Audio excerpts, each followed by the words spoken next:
রপ্তানিতে তৈরি পোশাক খাতের অবদান প্রায় ৮৪%। বৈদেশিক মুদ্রা আয়ের অন্যতম উৎস হওয়ার পরও দিনের পর দিন অনেকটাই উপেক্ষিত এই খাত। প্রায় ৪০ লাখেরও বেশি মানুষের কর্মসংস্থান সৃষ্টিকারী এই খাত এখন ভুগছে জ্বালানি সংকটে, আর উদ্যোক্তারা আছেন নিরাপত্তাহীনতায়। ব্যবসায়ীদের অভিযোগ, নানা সংকট থাকায় পোশাক খাতের সাফল্য রয়ে যায় লোকচক্ষুর আড়ালে। চলতি অর্থবছরের ১০ মাসে দেশের মোট রপ্তানি আয়ের $৩,২৬৪ কোটি বা প্রায় ৮১% এসেছে তৈরি পোশাক খাত থেকে। যদিও উদ্যোক্তারা বলছেন, গেল কয়েক বছর ধরেই পোশাক খাতে রয়েছে তীব্র জ্বালানি সংকট। আমাদের যথেষ্ট জ্বালানি ব্যবস্থা করতে হবে, আমাদের প্রাকৃতিক গ্যাস যেটা আমরা নির্ভরশীল গ্যাসের ব্যবস্থা করতে হবে, বিদ্যুতের ব্যবস্থা করতে হবে, উন্নত দেশগুলোর মতো বিদ্যুতের ব্যবস্থা করতে হবে, বিনিয়োগ আনার জন্য, বিনিয়োগ স্থাপন করার জন্য, কর্মসংস্থান বাড়ানোর জন্য। আমাদের ব্যাংকিং সমস্যা যে একটু হলে ব্যাপক সুদহার, এত সুদহার দিয়ে আসলে আমাদের ব্যাংক ছাড়া তো আমাদের কোনো পথ নেই। সেখান থেকে আমাদের ফাইন্যান্স নিয়ে ব্যবসা করে আমরা ভালো ব্যবসায়ীরাও এখানে আসলে ঋণ পরিশোধ করতে আমরা হিমশিম খেতে হয়। এখানে যাতে ওয়ান স্টপ সার্ভিস হয়, এখানে নির্ভুলভাবে নির্ভেজালভাবে একটা প্রতিষ্ঠান ট্রেড লাইসেন্স থেকে শুরু করে সকল কাজকর্ম ওয়ান স্টপ সিঙ্গাপুরে যেভাবে হয় সেই ব্যবস্থাগুলো আমাদের করে দিলে সমগ্র জনগণ এই শিল্পের মাধ্যমে উন্নত সেই সুবিধাটা পাবে এবং দেশ আরও অনেক বেশি উন্নত লাভ করবে। শুধু তাই নয়, জটিল কর কাঠামো, বন্দরের ধীরগতি আর শ্রমিক অসন্তোষ সহ নানা সংকট মোকাবিলা করেই এখনও দেশের শীর্ষ রপ্তানি আয়ের খাত তৈরি পোশাক। গ্লিটারের টুইন লেমন ও অ্যান্টিব্যাকটেরিয়াল ফর্মুলা বাসনকে চকচকে জীবাণুমুক্ত করে আমাদের দেয় গ্লিটার গ্যারান্টি। সংকটে থাকা এই খাতই ভাগ্য বদলে দিয়েছে প্রায় ৪০ লাখ মানুষের। এ খাতের দক্ষ ও অদক্ষ সবার জীবনেই লেগেছে পরিবর্তনের হাওয়া। ৯ বছর থেকে এখানে চাকরি করতেছি। আমাদের কোম্পানি থেকে আমাদেরকে অনেক সুযোগ সুবিধা দেওয়া হয়।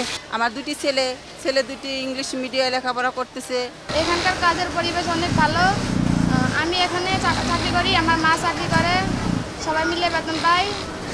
অনেক ভালো কাজের পরিবেশ। পড়ালেখা করে শেষ করে এখন বেকারত্ব জীবন, কি করব, কিছু না কিছু তো করা লাগবে, তার জন্য গার্মেন্টস লাইফটা বেছে নিছি। এই স্যালারিতে আমার সংসার এবং ছেলে মেয়ে লেখাপড়া সুন্দরভাবে চলছে। অতি তাড়াতাড়ি এখান থেকে কাজ শিখা উপরে উঠার রাস্তা আছে। আগে ছিলাম হেল্পার থেকে আয়রনম্যান থেকে অপারেটর থেকে সুপারভাইজার থেকে লাইন চিফ আমি এখন প্রোডাকশন এক্সিকিউটিভ। শ্রম নির্ভর পোশাক খাতে কাজের সুযোগ আছে সব বয়সী নারী পুরুষের। শিল্প এলাকাগুলোতে পোশাক কারখানা ঘিরে গড়ে উঠেছে নানা অর্থনৈতিক কর্মকাণ্ড। গার্মেন্টস শ্রমিক যারা আছে তারাই আমাদের 90% কাস্টমার। শ্রমিকের আছে বলে আজকে এই দোকান এখানে আছে, নাইতো এত দোকান থাকতো না এই জায়গাত, আমরাও থাকতে পারতাম না। চলাচলের জন্য রাস্তা ছিল না। গার্মেন্টস ফ্যাক্টরি হওয়ার কারণে আমাদের এলাকায় মনে করেন যে আমরা নিজেরা স্বচ্ছ, প্লাস আমার বাসার যারা ভাড়াটি আছে তারা 90% হচ্ছে গার্মেন্টস শ্রমিক। সকাল 7টা থেকে শুরু হয়, কারণ গার্মেন্টস শুরু হতো 8টা থেকে, 7টা থেকে বেচাকেনা শুরু হয়, পাশাপাশি রাত 10টা-11টা পর্যন্ত ভালোই বেচাকেনা চলে। উদ্যোক্তাদের দাবি, পোশাক খাত নারী ক্ষমতায়নে গুরুত্বপূর্ণ ভূমিকা রেখেছে। আমাদের সমাজে নারী কিন্তু অবহেলিতই ছিল। তো আজকে আমাদের বাংলাদেশের এই সমাজে এই যে নারীর স্বনির্ভরতার যে জায়গাটা, এটা কিন্তু আমাদের আরএমজি সেক্টর দিয়েই এসেছে।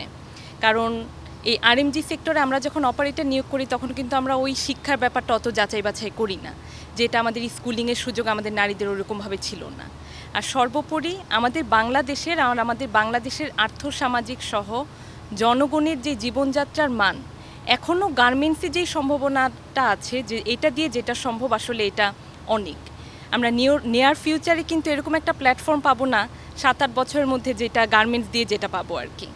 বিপুল কর্মসংস্থান সৃষ্টি করে সমাজ পরিবর্তনে উল্লেখযোগ্য অবদান রাখলেও শিল্প মালিকদের দাবি, এ খাত বরাবরই সরকারের কাছে উপেক্ষিত। আমাদের ইন্ডাস্ট্রিতে তো অনেক চ্যালেঞ্জ। আমরা যেটা সরকারের কাছে চাই যে আগামী 10-15 বছরের জন্য আমাদেরকে একটা লং টার্ম পলিসি দিয়ে দিবে, যেখানে তারা স্পষ্ট করে বলে দিবে গ্যাসের মজুদ কত আছে, গ্যাসের রেট কত হবে, ইনফ্লেশন কত হবে, অ্যাটলিস্ট প্রসপেক্টিভ ইনফ্লেশন কত হবে সার্বিকভাবে। কারণ আমরা ঘুম থেকে উঠে একদিন দেখি যে শ্রমিকের বেতন বেড়ে গেছে, পরের দিন উঠে দেখি ব্যাংকের ইন্টারেস্ট বেড়ে গেছে, তারপরে উঠে দেখি যে আমাদের ফ্যাক্টরিতে গ্যাস নাই। এত সমস্যার মাঝে কিন্তু তারপরে আগে আমার ফ্যাক্টরি থেকে সিলেটে চট্টগ্রামে যেতে, আমাদের পোর্টে যেতে লাগতো 6 ঘন্টা। এখন রাস্তা বড় করা হয়েছে কিন্তু লাগে 10 ঘন্টা। কিসের জন্য? আমি 250 কিলোমিটার পথ যেতে আমার 10 ঘন্টা সময় লাগবে, এই যুগে তো এটা সম্ভব না। উদ্যোক্তারা বলছেন, পোশাক শিল্পে বিশ্বের সেরা ১০০টি কারখানার মধ্যে ৫২টি আছে বাংলাদেশে। এ শিল্পের সংকট নিরসনে সরকার আরও আন্তরিক হলে এ খাতে বিপুল পরিমাণ কর্মসংস্থান সৃষ্টি করা সম্ভব, যার মাধ্যমে বদলাতে পারে আরও লাখো মানুষের জীবনের গল্প। Yusuf Rana, DBC news, Dhaka.